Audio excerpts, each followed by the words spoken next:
उपेंद्र कुशवाहा को लेकर सीएम नीतीश कुमार ने साफ संदेश दिए हैं। मुख्यमंत्री ने साफ लफ्जों में कह दिया है कि उनका जब मन करे चले जाए। सीएम ने कुशवाहा के उस दावे को भी खारिज कर दिया है जिसमें उन्होंने पार्टी के कमजोर होने की बात कही थी। हमारी पार्टी कमजोर हुई है, ये पता है। पहले की तुलना में मेंबरशिप ज्यादा हो गया है, ये सब भी पता है आपको। पहले 43 लाख 44 लाख, अब इस बार हो गया है 75 लाख मेंबरशिप बिहार में। तो लेकिन कुछ बोलते रहता तो खुशी है। क्यों उनको ऐसा लग रहा है? वैसे ही फालतू प्रचार करता है महाराज की, कुछ लगता कुछ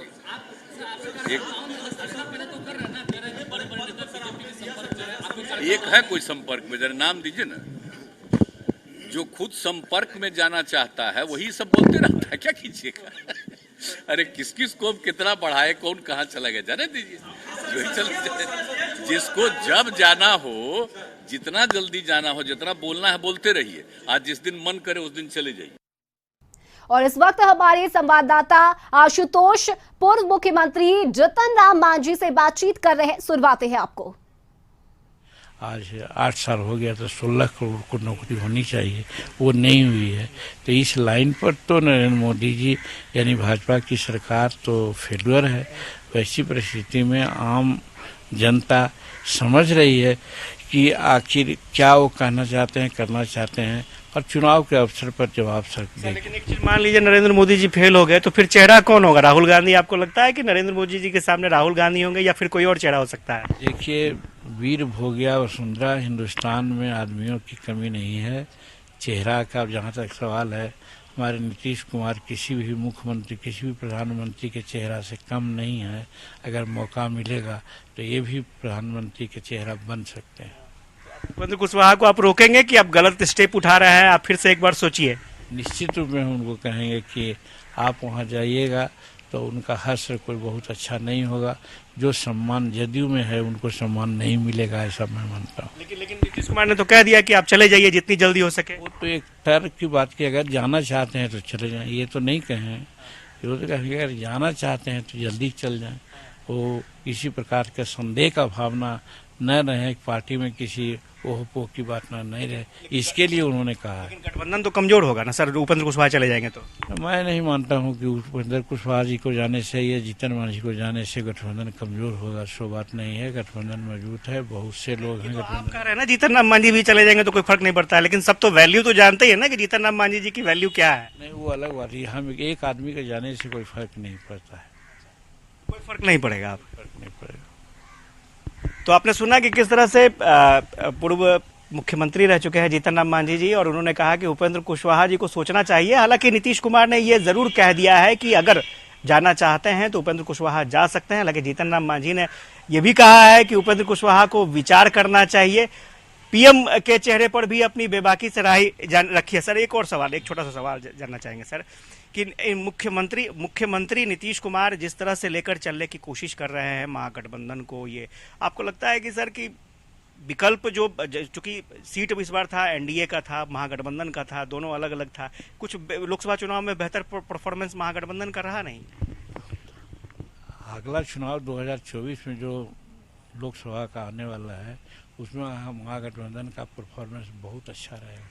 हम पार्टी कितने सीटों पर सर चुनाव? अब वो आगे की बात है, इसीलिए हम लोग बार बार कहते हैं कि हम लोग मिलजुल करके तय करेंगे कि कौन लोग कितना सीट पर लड़ेंगे।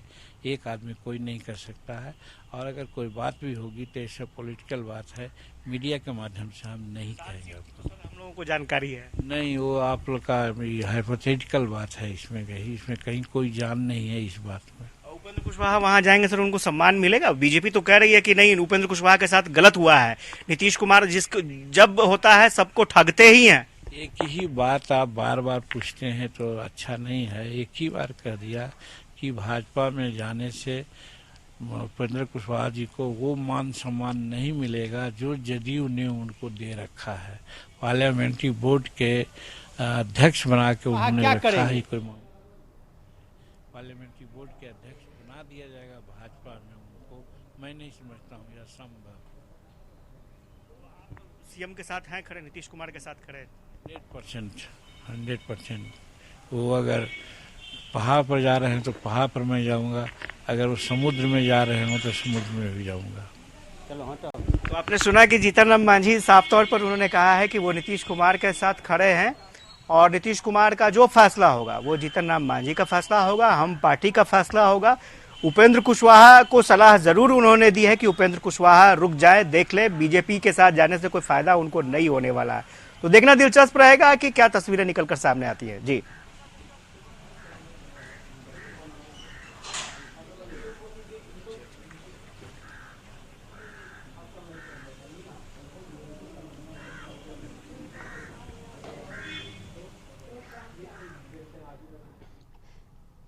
बिल्कुल, तो हमारे संवाददाता आशुतोष जीतन राम मांझी से बातचीत कर रहे थे। शुक्रिया आशुतोष आपका तमाम जानकारी के लिए। और इस वक्त संपादक अशोक मिश्र हमारे साथ लाइव जुड़े हुए हैं। अशोक जी, अब तो जीतन राम मांझी ने भी ये कह दिया है कि अगर उपेंद्र कुशवाहा बीजेपी में जाएंगे तो उन्हें वो सम्मान नहीं मिलेगा जो उन्हें जेडीयू में मिल रहा है।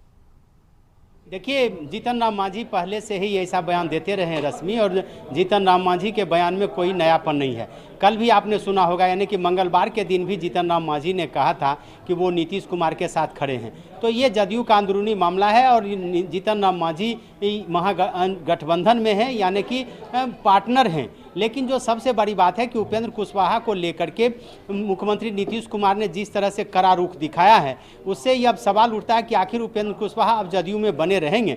और यही वजह है कि जीतन राम मांझी ने कहा है कि उपेंद्र कुशवाहा नहीं जाए जदयू छोड़ करके। वो अगर बीजेपी के साथ जाते हैं तो उनको बीजेपी में उतना सम्मान नहीं मिलेगा जितना जदयू में मिलेगा। लेकिन एक बात तय है कि रश्मि की जब सर से पानी इतना आगे बढ़ गया है, इतना ऊपर बढ़ गया है कि अब उपेंद्र कुशवाहा चाह करके भी जदयू में रह नहीं सकते और नीतीश कुमार उन्हें रख भी नहीं सकते। क्योंकि नीतीश कुमार ने खुद उन्हें कहा है कि जितनी जल्दी हो वो चले जाएं। यानी कि नीतीश कुमार अब चाहते हैं कि उपेंद्र कुशवाहा एक पल के लिए भी, एक मिनट के लिए भी जदयू में नहीं रहें, क्योंकि वो जानते हैं कि जब तक वो जदयू में रहेंगे वो ऐसा बयान देंगे जो जदयू की सेहत के लिए ठीक नहीं है। इसलिए उपेंद्र कुशवाहा को बाहर का रास्ता नीतीश कुमार ने दिखा दिया है। जी बिल्कुल अशोक जी, लेकिन बात करें तो उपेंद्र कुशवाहा ने आरएलएसपी का विलय करा लिया जेडीयू में, अपने तमाम कार्यकर्ता नेता के साथ वो जेडीयू में चले गए। लेकिन अब जब उन्हें बाहर का रास्ता दिखा दिया गया है तो क्या लग रहा है उपेंद्र कुशवाहा क्या करेंगे? क्या वो बीजेपी में जाएंगे?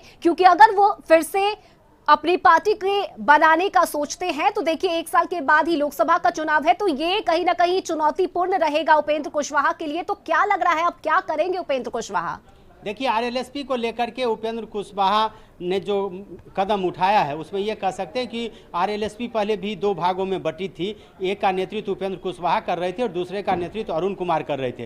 तो अरुण कुमार अब चले गए हैं रामविलास लोजपा में, यानी कि चिराग पासवान के साथ, और उपेंद्र कुशवाहा ने अपनी पार्टी का विलय कर लिया था जदयू के साथ। यानी कि आरएलएसपी का अस्तित्व पूरी तरह से मिट चुका था। लेकिन एक तकनीकी जो प्रक्रिया होती है किसी भी पार्टी के विलय का, वो अभी तक पूरा नहीं हुआ। बिल्कुल अशोक जी, हम आपके पास फिर से आएंगे।